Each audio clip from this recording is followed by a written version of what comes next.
सभी साथियों को राम राम नमस्कार। इस वीडियो में बात करने वाले हैं एसएससी कांस्टेबल 2024 की भर्ती के बारे में। ये वीडियो सभी अभ्यर्थियों के लिए तो जरूरी रहने वाली है, साथ ही में कुछ यूट्यूबर्स के लिए भी जरूरी रहने वाली है। तो वीडियो को ध्यान से देख लेना। वीडियो पसंद आए तो वीडियो को लाइक शेयर करके चैनल को सब्सक्राइब कर लें और बेल आइकन पे प्रेस कर लें ताकि फ्यूचर में आने वाली हर एक अपडेट का नोटिफिकेशन आपको सबसे पहले मिलता रहे। आगे बढ़ते हैं तो देखो, मैं आप सभी को सबसे पहले एक चीज बता देना चाहता हूँ। यहाँ पे हो क्या रहा है कि अभी आपने देखा होगा कि कल मैंने एक वीडियो डाली थी एसएससी कांस्टेबल वाली भर्ती को लेके। उसमें मैंने कुछ बताया था कि कुछ बच्चों ने गलत तरीके से फॉर्म अप्लाई कर दिया था, जिसके बाद उनके पास कुछ लेटर भेजे जा रहे हैं और कारण बताओ नोटिस जारी किया गया है। अब उसके बाद से सभी यूट्यूबर, सभी का नहीं कहूंगा लेकिन कुछ लोगों को इतना ज्ञान उमड़ आया है कि उस चीज को तोड़ मरोड़ के कुछ भी पेश कर दे रहे हैं। यानी अपनी जीभ के स्वाद के लिए जो मन में आ रहा है वो बके जा रहे हैं।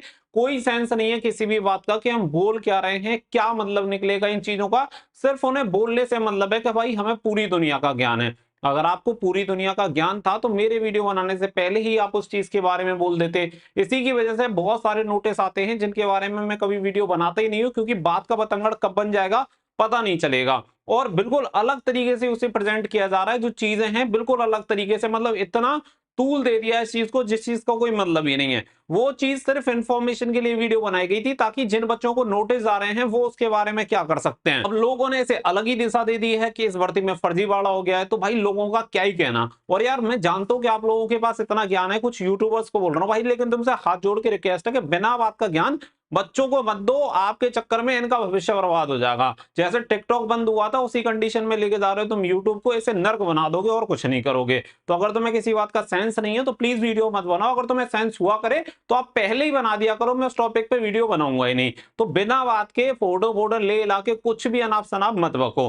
चीजों को समझने का प्रयास करो। अगर चीजें समझ में नहीं आ रही है तो उससे दूर रहो, वो ज्यादा बेटर है। अब यहाँ पे देखो, चीजों को समझो कि यहाँ पे ये जो मैटर हो रहा है, इससे पहले मैंने आपको एक और नोटिस दिखाया था, ये दूसरा नोटिस देख लो। ये मेमोरेंडम एक कारण बताओ नोटिस होता है कि बहुत सारे बच्चे क्या करते हैं, बहुत सारे बच्चों तो गलती से फॉर्म भर देते हैं, दो फॉर्म भर जाते हैं कि कोई कोई बच्चा जानबूझ के भी फॉर्म अप्लाई कर देता है। अब ऐसे में एसएससी क्या कर रहा है कि सभी के, जिनके भी जो भी सिलेक्टेड होने वाले बच्चे हैं, खास करके मैं स्पेशली बता रहा हूं, ये सिर्फ उन्हीं बच्चों के साथ हो रहा है जो बच्चे जिनका नाम रिजल्ट में है, उनका नहीं है जो बच्चे फेल हो चुके हैं। ये भी कॉमन बात है इसमें देखने वाली, क्योंकि जब रिजल्ट तैयार हो चुका है, रिजल्ट तैयार होने के बाद ऐसे बच्चों का डेटा मिलान किया जा रहा है। जब दो बच्चे शॉर्ट लिस्टेड होते हैं, ऐसे मान के चलो कि देखो टोटल एग्जाम देने वालों की संख्या कितनी है, 30 लाख। एग्जाम में क्वालिफाई होने वाले बच्चों की संख्या है 3.72 लाख। अब आप यहाँ पे समझो कि यहाँ पे एसएससी ने काम ना करके, इन 30 लाख बच्चों पे काम ना करके 3,72,000 बच्चों पे काम किया है। अब ऐसे में हो क्या रहा है कि यहाँ पे जब देखने को मिला कि यहाँ पे 3,72,000 में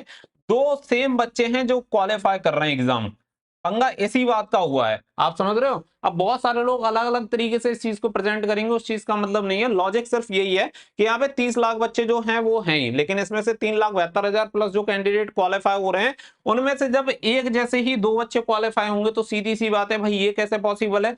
यहाँ पे दो बच्चा फिर फिजिकल भी देने जाएगा, दो बार मेडिकल भी देने जाएगा। अगर वो फिजिकल क्वालिफाई होता है तो क्या दो बार उसके लिए ज्वाइनिंग लेटर जारी होगा? ऐसा संभव नहीं है। इसी की वजह से ये बच्चे यहाँ पे पकड़ में आ गए। अगर मान के चलो ऐसे भी बच्चे, अभी इसमें ऐसे भी बच्चे रहे होंगे जो 30 लाख में फेल हो चुके हैं और जिनके दो एप्लीकेशन फॉर्म थे, अभी उनका डेटा चेक नहीं हुआ है, लेकिन वो डेटा भी चेक हो सकता है और पैरा 16 के अकॉर्डिंग उस बच्चे को 7 साल के लिए बैन कर दिया जाएगा एसएससी के सभी एग्जामिनेशन के लिए। तो यही चीज यहाँ पे चल रही है कि यहाँ पे आप ऐसे समझो कि देखो, यहाँ पे ऐसा नहीं है कि अलग अलग मार्कशीट को यूज करके किया हो, कुछ कंडीशन ऐसी हो सकती हैं, रेयर बात है, लेकिन मैंने उस चीज को भी ऐड किया था कि मे बी ऐसा भी हो सकता है। लेकिन जनरली जो हुआ है वो ऐसे समझो कि देखो, एक बच्चा है संदीप कुमार नाम का, अब ये नाम इसका सेम है, इसने क्या किया है कि दो एप्लीकेशन फॉर्म भर दिए हैं अलग अलग जगह से।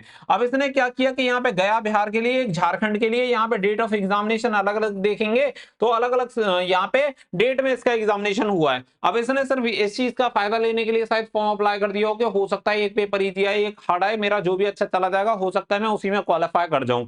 अब हो क्या गया कि ये दोनों में क्वालिफाई कर गया। अब दोनों में क्वालिफाई करेगा तो डेटा यहाँ पे मैच करेगा। अब दो कैंडिडेट तो क्वालिफाई करेगा नहीं एसएससी को तो यहाँ पे एक ही कैंडिडेट क्वालिफाई करना है। अब इसी की वजह से भाई ये गलत तो है ही, अब इसे गलत माना जाएगा तो इसी के अकॉर्डिंग इन सभी बच्चों को नोटिस भेजा है कि भाई ये ऐसा हुआ कैसे, या वाई मिस्टेक अगर हुआ है तो आप हमें आके बताओ, आप हमारे सामने प्रस्तुत होके अपनी जो भी चीजें हैं वो स्पष्ट करो कि इस रीजन से या ऐसे ऐसे करके ये हो गया है। क्योंकि कुछ कंडीशन अब कैसी होती है, देखो मैं आपको बता देता हूँ। यहाँ पे होता क्या है कि मैंने एक एप्लीकेशन भरा, पहला एप्लीकेशन भरा, उसमें क्या हुआ, मैंने डेट ऑफ बर्थ अपनी गलत डाल दी इन केस। अब यहाँ पे मेरी डेट ऑफ बर्थ गलत भर गई और मैंने इसमें करेक्शन भी नहीं किया और नहीं कर पा रहा हूँ, समझ में नहीं आया, किसी ने सजेशन दे दिया एक काम कर दूसरा फॉर्म अप्लाई कर दे सही डेट ऑफ बर्थ के साथ। तो पहला जो फॉर्म भरा था वो तो गलत डेट ऑफ बर्थ के साथ भरा था, लेकिन दूसरा जो फॉर्म भरा वो सही डेट ऑफ बर्थ के साथ मैंने अपना फॉर्म अप्लाई कर दिया। अब यहाँ पे जब मेरे दो फॉर्म अप्लाई हो गए और दो ही मेरे एडमिट कार्ड जारी हो गए, क्योंकि डेट ऑफ बर्थ अलग अलग है, तो यहाँ पे बच्चे ने क्या किया कि अपना एग्जाम देने चला गया दोनों डेट ऑफ बर्थ के साथ, ठीक है। वहां पे अब आईडी फाईडी में उसने एडिटिंग वगैरह या जो भी की हो वहां पे जाके उसने प्रेजेंट कर दी और जाके एंटर हो गया। अब ऐसे बच्चों की वजह से ही ये पूरा बवाल हुआ है, जिसकी वजह से जब एक आध बच्चा यहाँ पे क्रॉस चेक में सामने आया तो अब पूरे डेटा को चेक करना पड़ेगा कि और ऐसे कितने बच्चे हैं। अब ये 3,72,000 पे चेक हो रहा है, तो हो सकता है कि पूरे जितने भी बच्चे अपेयर हुए हैं एग्जाम में 30-32 लाख, उन सभी का डेटा यहाँ पे चेक होगा, यही मैटर है। इसके अलावा अगर आप इसे नाम दे रहे हो कि यहाँ पे फर्जीवाड़ा हो गया है, तो देखो फर्जीवाड़ा कैसे होता है, फर्जीवाड़ा होता है जब डिपार्टमेंट खुद ही फर्जीवाड़ा करवाता है, खुद ही ऐसे बच्चों को उसमें एंटर करवाता है, यानी एसएससी करता। अब ऐसे तो फर्जी बच्चे, फेक बच्चे हर एक एग्जाम में आपको देखने के लिए मिलेंगे। अब यहाँ पे तो एसएससी ने बाहर निकालने का काम कर रहा है ना, तो पूरा क्लीन कर रहा है। अगर मान लो 2 4 6 बच्चे 10-20 बच्चे या 100 बच्चे 200 बच्चे हैं और अगर उन्हें एसएससी बाहर निकाल देता है तो फिर फर्जीवाड़ा काहे का। तो तब होता कि भाई पेपर आउट हो जाता है या किसी तरीके से सॉल्व होता, वो सारी चीजें होती कि जो बच्चा क्वालिफाई नहीं हो रहा उस बच्चे को भी क्वालिफाई कर दिया जाए, उसे फर्जीवाड़ा बोलेंगे। ये फर्जीवाड़ा नहीं है, डिपार्टमेंट जो भी गलतियां हैं उन गलतियों को सुधार रहा है, बच्चे ने गलती की है उस बच्चे को निकाला जा रहा है, तो सिंपल सी बात है। फर्जीवाड़े का नाम ना दो कि भाई बिना बात के इतना ये सब वो फलाना, ऐसा कुछ भी नहीं हो रहा है, नॉर्मल चीजें हैं तो नॉर्मल तरीके से प्रेजेंट करो।